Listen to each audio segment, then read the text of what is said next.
Assalamualaikum warahmatullahi wabarakatuh. Saya Fatimah Turadu akan menjelaskan materi SD yang berjudul Peristiwa Alam di Indonesia.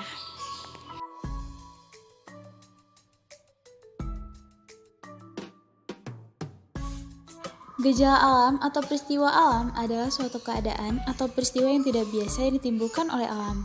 Di Indonesia sering terjadi gejala atau peristiwa alam. Gejala atau peristiwa alam antara lain gunung meletus, banjir, gempa bumi, angin topan, tsunami, dan tanah longsor. Gejala alam ini timbul disebabkan oleh alam, tetapi ada juga gejala alam yang disebabkan oleh ulah manusia yang tidak bertanggung jawab.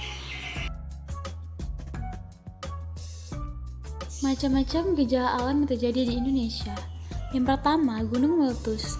Di Indonesia terdapat banyak gunung berapi yang masih aktif. Perlu kalian ketahui bahwa hanya gunung berapi yang masih aktif yang dapat meletus. Mengapa gunung berapi dapat meletus? Gunung berapi meletus karena terjadi gerakan magma dari perut bumi dan keluar melalui permukaan bumi. Gunung api yang pernah meletus antara lain Gunung Kelut, Gunung Galunggung, Gunung Agung, Gunung Merapi, dan Yang kedua ialah gempa bumi. Gempa bumi adalah getaran atau goncangan yang terjadi karena pergeseran lapisan bumi yang berasal dari bawah permukaan bumi. Faktor pemicu yang terjadinya gempa adalah pergeseran lapisan bawah bumi dan letusan gunung yang sangat dahsyat. Gempa bumi datangnya tidak mampu diprediksi sebelumnya. Kejadiannya begitu cepat dengan dampak yang begitu hebatnya. Akibat yang ditimbulkannya pun sangat luar biasa karena mencakup wilayah yang sangat luas, bahkan sampai keluar batas negara. Berdasarkan penyebabnya, gempa bumi dibedakan menjadi yang pertama, gempa bumi tektonik, yaitu gempa yang terjadi karena adanya pergeseran kerak bumi. Yang kedua, gempa bumi vulkanik, yaitu gempa yang terjadi karena letusan gunung api.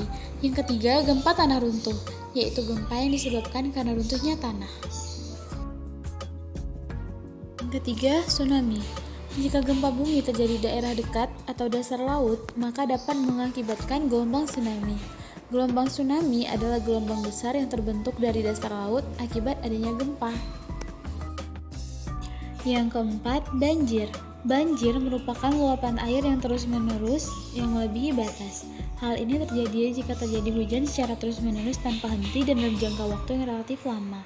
Selain itu, penyebab terjadinya banjir juga karena ulah manusia sendiri. Penebangan pohon-pohon di hutan secara liar, pembangunan villa-villa di pegunungan, atau membuang sampah di sungai dapat menimbulkan bencana banjir.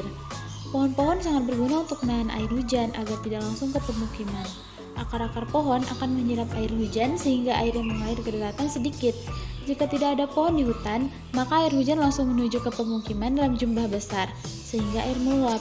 Begitu pula ketika sungai penuh dengan sampah dan banyak pemukiman kumuh di sekitarnya, maka sungai akan mengecil dan tidak mampu menampung debit air yang banyak dari pegunungan. Yang kelima, angin topan. Angin topan adalah udara yang bergerak dari tekanan udara maksimum ke tekanan udara minimum. Penyebab terjadinya angin topan adalah karena adanya pergerakan udara yang sangat kencang. Tiupan angin topan mampu merobohkan berbagai bangunan dan merobohkan pohon. Yang terakhir ialah tanah longsor. Tanah longsor terjadi saat lapisan bumi paling atas dan bebatuan terlepas dari bagian utama gunung atau bukit. Hal ini biasa terjadi karena curah hujan yang tinggi, gempa bumi, atau letusan gunung api.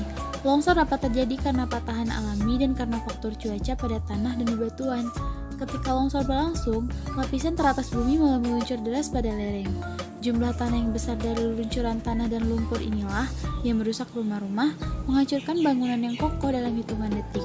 Meskipun tanah longsor merupakan gejala alam, tetapi ada kegiatan manusia yang mampu menyebabkan gejala alam tanah longsor, seperti penebangan pepohonan secara liar di daerah lereng, penambangan bebatuan dan tanah yang mampu menimbulkan ketidakstabilan lereng, pemompaan dan pengeringan air tanah. Sekian penjelasan saya tentang peristiwa alam yang terjadi di Indonesia. Lebih dan kurang saya mohon maaf. Wassalamualaikum warahmatullahi wabarakatuh. Terima kasih sudah menonton.